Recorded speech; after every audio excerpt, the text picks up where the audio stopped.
They thought she was weak. But one knee strike later, their season and their pride was over. No one at Jefferson High expected Sarah Thompson, the quiet sophomore with glasses and the habit of walking with her head down, to be the one who would shake the foundations of the school's beloved football legacy. But all it took was one moment, one act of raw courage, to turn her from invisible to unforgettable. Because in a school where the football team was worshipped like royalty and the quarterback Tyler Mason acted like the king, bullying had become a silent epidemic. No teacher dared challenge the star athletes, and students who spoke out were silenced by fear or peer pressure. But Sarah, though she had kept her silence for months, hiding bruises on her arms and pain in her chest, had been preparing for the day when enough would be enough. And that day came on a humid Thursday afternoon, right before sixth period, when she was reaching into her locker and felt the familiar shove from behind, slamming the door shut on her hand as Tyler and two of his football buddies boxed her in with grins on their faces, mocking her voice, calling her name she'd heard 1,000 times before. And as a crowd began to gather down the hallway, phones subtly raised, whispers spreading like fire, Sarah's mind didn't freeze this time. Instead, it activated everything she had been trained for in the Krav Maga classes she had secretly been taking every evening at her uncle's self-defense studio. And in the blink of an eye, when Tyler leaned in too close, laughing and reaching out to grab her wrist, she twisted her body, stepped in with perfect balance, and delivered a knee strike so sharp, so precise, that the quarterback collapsed to the floor screaming, his kneecap shattered, dreams of college football offers dissolving into echoes of pain. And for a moment, the hallway went dead silent except for his agonized cries. Then erupted into chaos. Some screamed, some ran, others recorded, and Sarah stood there, breathing hard but calm, finally taller than the fear that had weighed her down for months. And when the security guard arrived, Tyler's friends tried to flip the story, but the video footage that surfaced online within minutes told a different truth. A girl backed into a corner, defending herself with grace and precision, and within hours, the clip had gone viral not just within the school, but across the country, racking up millions of views. And suddenly Sarah's name was trending, with hashtags like #Knee-strike-Queen, #JusticeInHallways, and #StandUpStrong taking over social media, while the school administration panicked, unsure whether to punish her or praise her. Caught between upholding their zero violence policy and facing a community demanding justice for years of unchecked bullying. And as news reporters camped outside the school gates and parents flooded the principal's inbox with mixed opinions, a deeper conversation began unfolding, one about the culture of silence, the hero worship of athletes, and the need for real change. And through it all, Sarah remained grounded, refusing interviews, focusing instead on organizing a student-led campaign against bullying, gathering testimonies, forming alliances with teachers who had long been afraid to speak up, and leading weekly self-defense workshops for anyone who wanted to feel safe walking through the same halls that had once trapped her. And even though Tyler's parents threatened to sue and the football coach resigned under pressure for covering up years of complaints, it was Sarah's quiet determination that carried the momentum forward. Because this wasn't just about one knee strike or one broken season. It was about breaking the cycle. About standing up when your legs are strong and your voice is finally louder than their laughter. And though she never smiled in front of the cameras or gave the internet the soundbite it craved, her actions spoke in volumes no caption could contain, making her a symbol of strength not just in Jefferson High, but in schools across America, where students who once felt alone now had someone to look up to. Not a superhero, not a fighter, but a girl who once stood at her locker, trembling, and chose to fight back not for revenge, but for freedom. And while the scars of that day lingered in Tyler's crutches, in the hushed tone teachers used when discipline came up, in the posters now hanging in every hallway reminding students of their rights, Sarah knew the real victory wasn't in breaking a bully's body, but in showing the whole school that silence could be broken, power could be challenged, and courage could come from the most unexpected places, even from the quiet girl by the lockers who once walked alone. Asterisk, the aftermath of Sarah's knee strike rippled through Jefferson High like a shockwave, shaking loose long-buried secrets and shattering the illusion that the football team was untouchable. Because while Tyler Mason sat at home nursing his shattered kneecap and his even more shattered ego, Sarah returned to school not as the shy, invisible girl she once was, but as the face of a movement she never intended to lead, yet couldn't walk away from, as students who had once looked through her now looked to her, and hallways that echoed with laughter at her expense now echoed with cautious silence or whispered support, with peers nodding at her, slipping her notes of thanks, and telling her their own stories of abuse, humiliation, and fear. And though the praise was overwhelming at times, Sarah remained focused, spending her afternoons organizing meetings in the library, speaking softly but powerfully to rooms packed with students desperate to feel safe, heard, and empowered. And even as the administration reluctantly allowed her campaign to grow, they tiptoed around controversy, issuing bland statements about nonviolent conflict resolution while secretly wishing the media storm would die down. But it didn't, because the video wouldn't stop spreading, and interviews Sarah refused to give were filled instead with testimonies from classmates who finally felt brave enough to speak out.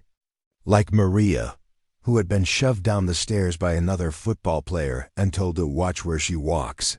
Or Jamal, who had his locker defaced with slurs and was laughed at by the same teachers now holding anti-bullying assemblies. And every story added fuel to a fire Sarah didn't ignite, but now had the responsibility to guide, and as her influence grew, so did the pushback. With parents of football players claiming she overreacted, that boys will be boys, and that the team was being unfairly targeted, while a few students accused her of ruining the school's football legacy and costing them a shot at the state championship. But Sarah stood firm, not with rage or revenge, but with truth, showing up every day, calm, composed, and prepared. And when she was invited to speak at a district-wide school board meeting, she took the podium and told them everything. Years of being mocked, shoved, and ignored, the fear of walking alone to class, the way no one listened until violence forced them to, and as she spoke, the room fell into the same kind of silence that had followed Tyler's fall. Except this time it wasn't shock, it was recognition, because even the most hardened skeptics saw the truth in her eyes, the raw pain of someone who never wanted to be a symbol, only to be left alone. And when she finished, they didn't clap, they stood, slowly, one by one, until the whole room was on its feet. And the superintendent promised reform right there on the spot, pledging mandatory training for staff, anonymous reporting systems, and student-led safety committees.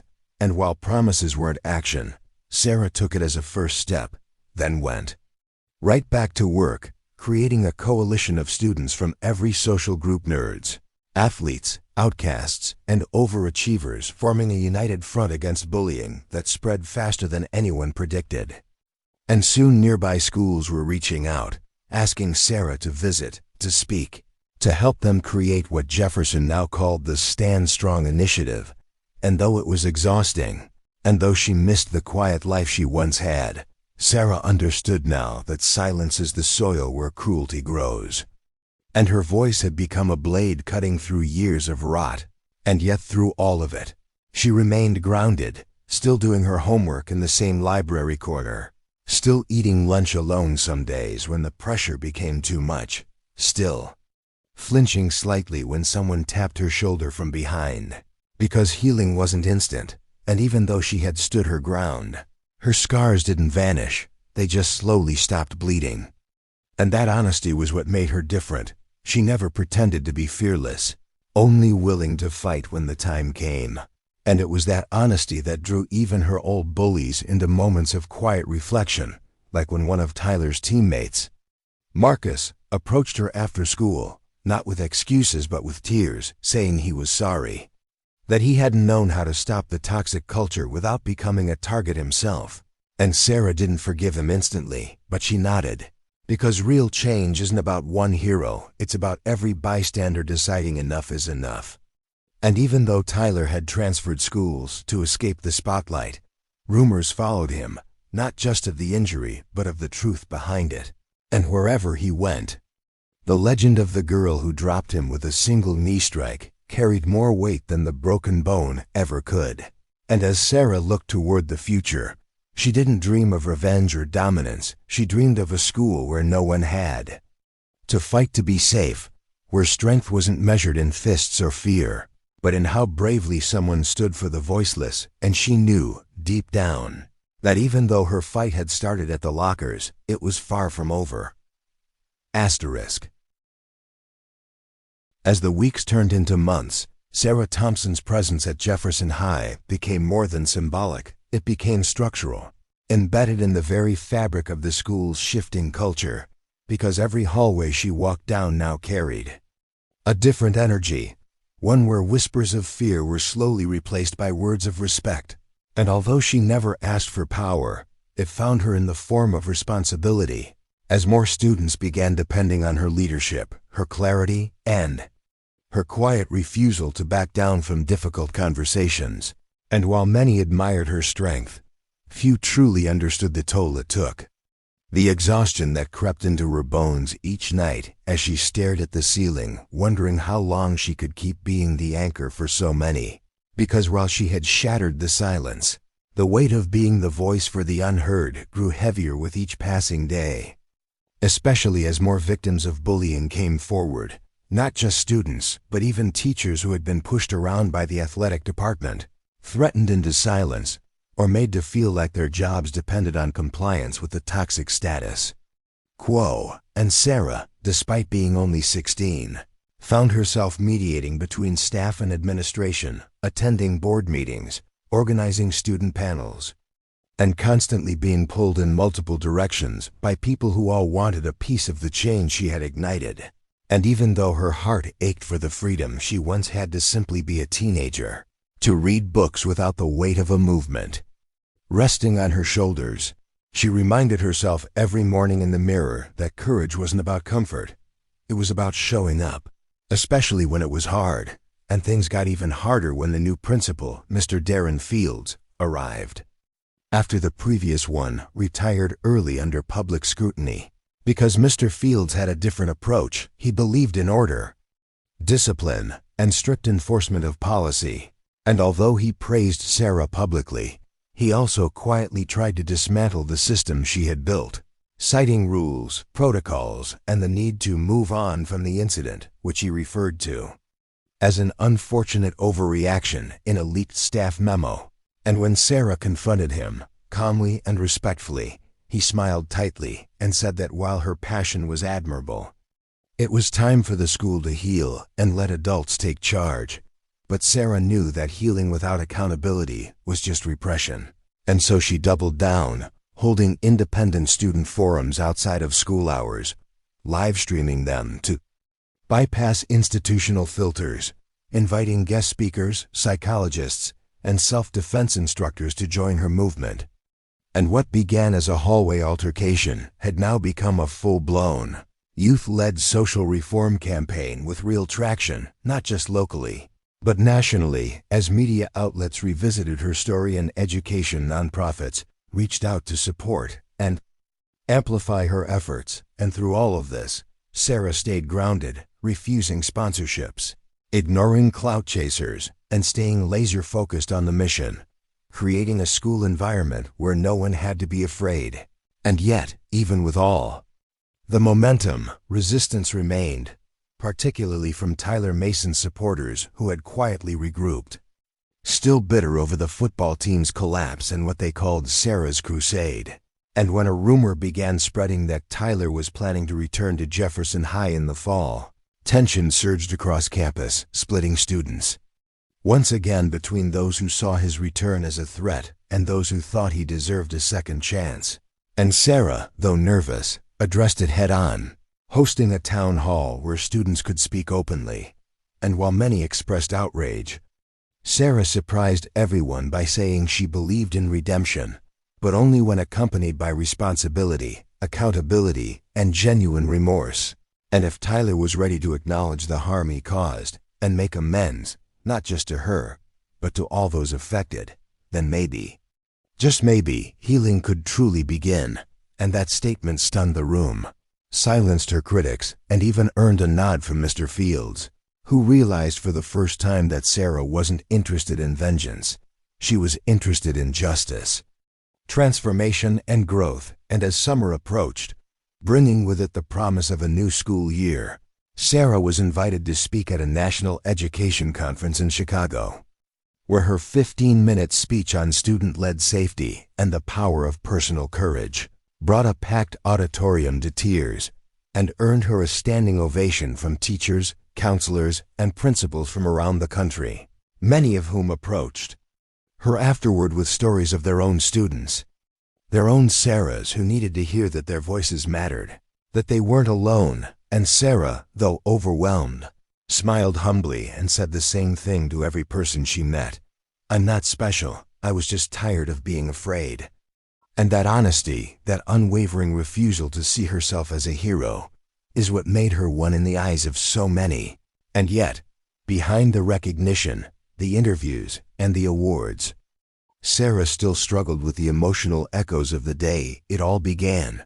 The crack of her locker slamming, the sting of humiliation, the adrenaline of self-defense, the scream that followed her strike. And though she would never forget the sound, she no longer flinched when she replayed it in her mind.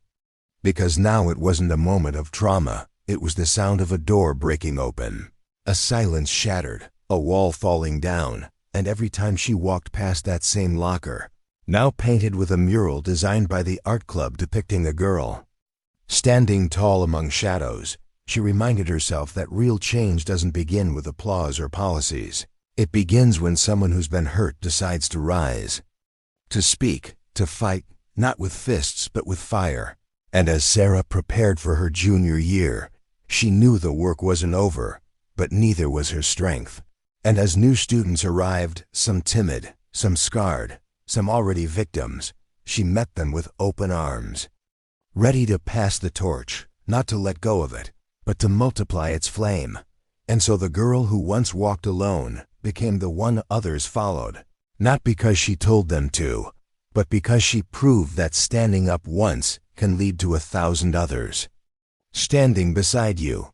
With the return of a new school year at Jefferson High, Sarah Thompson stepped back into a campus that no longer resembled the one she had once feared. As the walls that once echoed with silence and casual cruelty now carried the weight of change she had sparked with a single act of defiance. And although time had passed since the incident with Tyler Mason, its impact had only deepened, reshaping the culture of the school and making room for something new, something braver. And Sarah, now a junior, found herself busier than ever, organizing Stand Strong initiative meetings, mentoring younger students, and working with teachers who had finally begun to understand that safety wasn't just about cameras and security guards, but about trust, respect, and student voices. And even though the administration tried to contain the ripple effect, the movement had grown too large, with students from every background participating, sharing stories, and pushing back against the behaviors that had once gone unchecked. And when rumors began to swirl that Tyler Mason would be returning to school after months away, emotions ran high, some angry, some anxious, and others curious if redemption was possible. And Sarah, though surprised, remained calm, stating publicly that while no one owed Tyler forgiveness, everyone had a right to accountability, and if he was willing to face what he'd done with honesty, then maybe he deserved the chance to prove he'd changed. And the day he arrived, quieter than ever and walking with a limp that reminded everyone of how it all began, the school didn't freeze, it observed, watching to see what would happen next. And what happened was something no one expected. Nothing dramatic, no confrontation, no escalation, just a slow, awkward adjustment as Tyler kept his head down, followed the new rules, and stayed silent in class until one afternoon in the library, he found himself across from Sarah by accident. reaching for the same book, and after a long pause, he asked if they could talk. And she, after a measured breath, agreed, sitting down across from him as he apologized, not with excuses or tears, but with a soft, trembling voice that admitted to his own cowardice, to the way the system had made him feel untouchable, and how that power had turned him into someone he didn't recognize. And Sarah, listening without interruption, didn't grant forgiveness, but she nodded, acknowledging the effort, because she had always believed change was possible, but only through truth. And from that moment forward, the tension in the air began to soften, as if the entire school had been holding its breath and could finally exhale. And by the time Courage Week arrived, Sarah didn't speak on stage. She handed the mic to freshmen, to survivors, to students who had once been too afraid to raise their hands, and watching them share their truths was the greatest victory she could imagine. Proof that what began with fear had grown into a legacy of strength. And as Sarah walked home that day, past the mural by her old locker, she finally smiled without hesitation. Asterisk.